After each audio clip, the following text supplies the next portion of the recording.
troisième et dernière partie de l'Africa Newsroom. Nous sommes toujours en compagnie de Maïs Moussi, consultant bancaire, et de nos éditorialistes Jean-Marie Bitomo et Joël Monlouis. Et tout de suite, l'élection du prochain président de la Banque africaine de développement aura lieu le 28 mai prochain. Si selon les spécialistes, l'actuel président Donald Kaberuka laisse un bilan positif, les défis restent importants pour son successeur, Arwa Barkala. Après 10 ans passés à la tête de la Banque africaine de développement, Donald Kaberuka doit laisser sa place à la fin de cette année. Tous les experts s'accordent à dire que l'ensemble des 7 prétendants au poste de président de la banque ont les compétences et l'expérience requises pour le poste. Mais Donald Kaberuka a placé la barre très haut et de nombreux chantiers socio-économiques attendent encore d'être réalisés. L'amélioration du cours des matières premières, le renforcement des partenariats publics-privés, le développement de la compétitivité du continent et les investissements étrangers sont les défis qui attendent le prochain président de l'institution panafricaine. Depuis 10 ans, l'Afrique a amorcé un décollage qui est loué par tout le monde. C'est un fait. Nous sommes aujourd'hui parmi les continents qui connaissent une croissance assez importante. Mais ce que j'ai dit, c'est que le potentiel de l'Afrique lui-même à l'intérieur n'est pas exploité suffisamment. Donald Kaberuka laisse derrière lui une banque qui a gagné en crédibilité et en a fait une des plus solvables du monde. Les investissements en Afrique augmentent, ils ont passé de 50 milliards à plus de 60 milliards l'année dernière et ça va encore augmenter cette année. L'attraction de l'Afrique par rapport aux investissements étrangers est en train de monter. Selon Ernst & Young, ça va être la deuxième région la plus attractive dans le monde. En 2014, les choix stratégiques de réduction de la pauvreté de Donald Kaberuka se sont illustrés entre autres par la mise en place d'infrastructures routières sous-régionales, le financement de l'agriculture dans les États membres, mais aussi la construction d'infrastructures énergétiques. Les projets de mutation socio-économique du continent ont trouvé leur efficacité grâce à une coordination de plusieurs petits projets à l'échelle régionale, en plus d'une connaissance aiguisée du terrain. En attendant le déménagement complet du siège de Tunis à Abidjan pour juillet 2015, les élections auront lieu le 28 mai prochain lors de l'assemblée annuelle du Conseil des gouverneurs. Jean-Marie, le bilan de Donald Kaberuka, il est clairement positif. C'est un bilan excellent. Quand on se souvient, c'est-à-dire là, quand Kaberuka a pris la banque était vraiment dans la tourmente au niveau international. En l'espace de 10 ans, il a contribué à positionner cette banque-là en une organisation internationale financière fiable. C'est la raison pour laquelle aujourd'hui, c'est une opportunité pour l'Afrique, tout simplement. Pourquoi? Parce que la banque a aujourd'hui une crédibilité internationale qui la permet de lever des emprunts au niveau international pour pouvoir financer le développement de la croissance africaine aujourd'hui. Donc je pense que tout ce que je souhaite, c'est que son remplaçant soit à la hauteur de ce que Kaberuka a fait, parce que bon, il a fait de l'excellent travail pour l'Afrique, et à ce niveau-là, il y a toutes les infrastructures pratiquement qui ont été mises en place. Vous avez les routes, vous avez les hôpitaux, vous avez l'énergie. Pratiquement tous les grands projets africains, aujourd'hui, là, ont le soutien de la BAD. La BAD, y contribue énormément à financer les principaux sujets africains. Les principaux infrastructures, les principales infrastructures nécessaires à la croissance africaine. Et la banque y contribue énormément. Maïs, d'après vous, quelles sont les qualités attendues pour le prochain président de la BAD ? Je dois dire qu'il faut déjà qu'il soit au niveau, comme le disait mon ami M. Bitomo, au niveau de son prédécesseur. Parce qu'en l'occurrence, M. Kaberuka a mis la barre très haute. Aujourd'hui, la Banque africaine de développement est l'une des plus grandes fiertés de l'Afrique, de par son management. Donc il faut arriver déjà à trouver, comme pour les responsables des institutions de cette nature, un président de consensus qui sache se faire entendre dans les 5 régions qui composent la communauté économique africaine. C'est important parce que la BAD est un acteur régional, panafricain, qui agit sur les 5 régions, donc au nord, au sud, à l'est, au centre de l'Afrique. Donc, premièrement, ça doit être un président de consensus.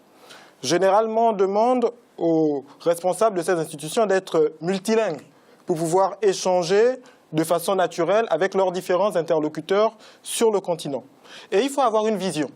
La vision de la BAD sous Donald Kaberuka, qui, de mon point de vue, doit être poursuivie, était celle de financer les projets intégrateurs et accélérateurs de croissance dans les différentes régions pour, in fine, fluidifier les échanges dans les régions, faire naître un commerce intra-africain de façon à permettre que notre marché, j'aime à le rappeler, le troisième marché du monde après la Chine et l'Inde, c'est l'Afrique avec 1,1 milliard d'habitants. Simplement, lorsqu'on regarde le niveau des échanges intérieurs à l'Afrique, le commerce que nous faisons entre nous, nous sommes autour de 3-4%. Ce n'est pas important. Donc, il faut continuer de financer les infrastructures pour accélérer la croissance de façon à permettre l'intégration économique et l'intégration des peuples. Merci. Dans l'actualité également, le Burundi affecté par une pénurie de carburant, une situation que la population vit maintenant depuis plusieurs mois et qui s'est aggravée depuis le début de la contestation de la candidature du président Pierre Nkurunziza à un troisième mandat. Ibrahima Djoumaba. Cette longue file d'attente témoigne de la pénurie d'essence à Bujumbura, la capitale du Burundi. Depuis quelques mois, le gouvernement a augmenté les taxes sur les hydrocarbures. Avec les violences notées lors de la contestation de la candidature du président Pierre Nkurunziza à un troisième mandat, la pénurie de carburant s'est aggravée. Je suis ici depuis 11 heures. Je suis venu chercher de l'essence parce que je n'en trouve nulle part. Nous attendons ici, mais nous n'en avons pas encore eu. Comme vous pouvez le voir, c'est le chaos là-bas. Nous avons attendu toute la matinée sans rien obtenir. La situation économique s'est dégradée au Burundi. Certains acteurs économiques ont fermé leur commerce. Les populations font des approvisionnements pour se mettre à l'abri. Dans les banques, les clients retirent leur argent. J'ai dû venir retirer tout mon argent afin d'essayer de l'utiliser pour survivre. Je vis à Musaga, qui a été le centre de nombreuses manifestations, et nous avons des difficultés. Parfois, nous n'arrivons même pas à trouver de la nourriture.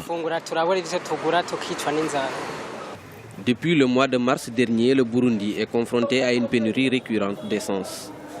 Elle s'est aggravée au début des violences politiques survenues après l'annonce de la candidature du président Pierre Nkurunziza à la prochaine élection présidentielle. Joël, pensez-vous que cette pénurie de carburant soit intimement liée à la crise politique ? Je pense que si elle s'éternise à ce point, c'est d'une certaine manière parce qu'elle s'ancre dans le mouvement politique qui a entraîné les différents mouvements de foule qu'on a pu voir et dont on a aussi parlé dans ce reportage. Jean-Marie, la cause de cette pénurie, le gouvernement l'explique par l'arrêt des importations qui serait lié à un manque de devises. Qu'est-ce que cela signifie un manque de devises ?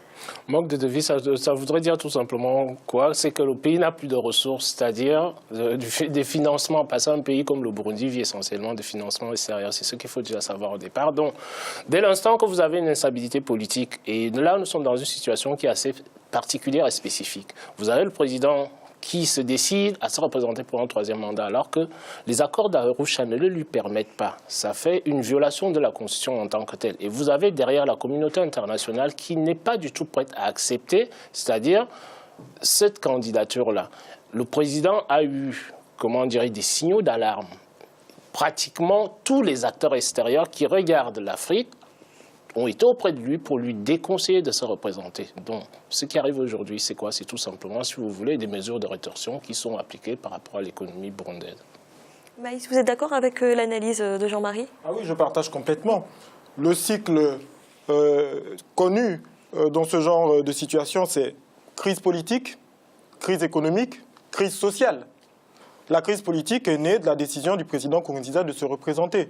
Cette décision est contestée, il y a des pressions internationales, il faut le dire, et puis il y a une volonté d'un certain nombre de pays de ne pas l'encourager.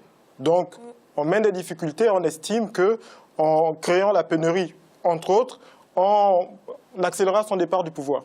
Il faut quand même déplorer le fait que la principale victime, c'est la population. Comme d'habitude, les politiques se battent en haut, je présume qu'à la présidence du Burundi, il ne manque pas de carburant, et le peuple en souffre.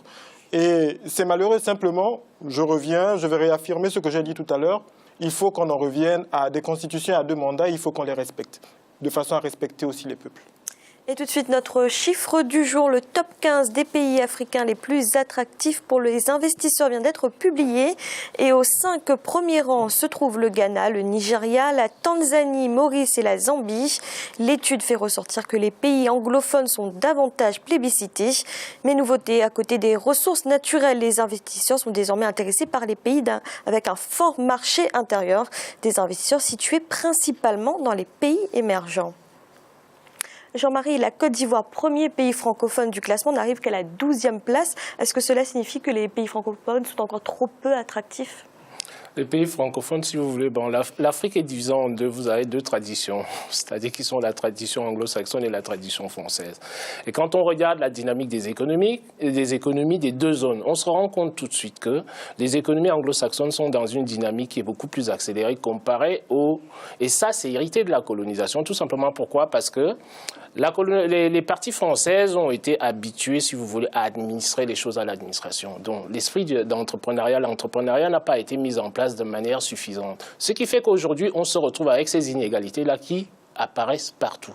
Par contre, je voudrais rajouter une chose par rapport à cette croissance-là. Bon, on est bien content de nous dire que vous avez 15 États africains qui sont attractifs. Cette attractivité-là, il y a un point sur lequel j'insiste toujours. Cette croissance-là, elle ne bénéficie pas au peuple africain en tant que tel. Tout simplement, pourquoi ? Tout simplement parce que les stratégies et les conditions qui sont mises en place pour pouvoir faire fructifier cette croissance-là pour les Africains, de mon point de vue, ne sont pas remplies. Donc, il faudrait voir ça. C'est bien beau. Moi, c'est bien beau de voir que vous avez 15 pays africains qui sont encensés par la communauté internationale par leur attractivité économique, mais j'aimerais bien que cette croissance bénéficie énormément aux peuples africains.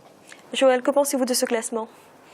Alors ce classement est intéressant, surtout si on prend des précédents classements où on voit des changements très importants. Je pense notamment à l'Afrique du Sud. Dans un précédent classement de l'année dernière d'une des revues du groupe Financial Times, l'Afrique du Sud arrivait en première position, alors que dans ce nouveau classement, elle intervient en 14e position. Là, effectivement, on se demande quels sont les critères qui ont été pris, parce qu'effectivement, derrière ce chiffre, il y a une certaine opacité. On se demande quels critères ont été décisifs pour pouvoir permettre, d'une année sur l'autre, d'avoir quelqu'un qui passe de la première position à l'avant-dernière position dans le classement des 15 pays les plus attractifs du continent africain.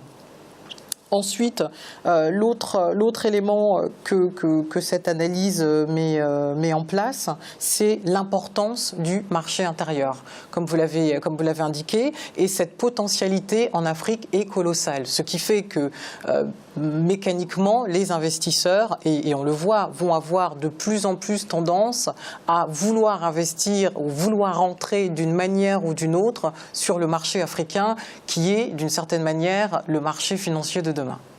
Maïs, une réaction rapide par rapport à ce classement. Que dire ? L'Afrique du Sud, ça se comprend en quelque sorte. On parle d'attractivité, pas de niveau de l'économie. Il y a eu un certain nombre de troubles ces derniers mois en Afrique du Sud. Au moment où je parle, on a encore quelques violences racistes à certains endroits d'Afrique du Sud. Donc, même pour les touristes, en matière d'attractivité, ça répugne. Donc, on peut comprendre que l'Afrique du Sud regresse. Et je rejoins totalement tout ce que M. Bitomo a dit sur les pays francophones, où on se rend bien compte qu'on a deux cultures différentes et on a peut-être aussi plus d'emprise coloniale sur les pays francophones que les pays anglophones. Merci. C'est à présent la fin de cette émission. Demain, retrouvez le 3e volet de cette semaine consacré au Gabon. Maïs Moussi, merci d'avoir été là. Merci Fanny. Jean-Marie, merci également. Merci Fanny et bonsoir à tout le monde. Et Joël, merci d'avoir été là. Merci Fanny. Et merci à vous de nous avoir suivis. À bientôt dans l'Africa Newsroom.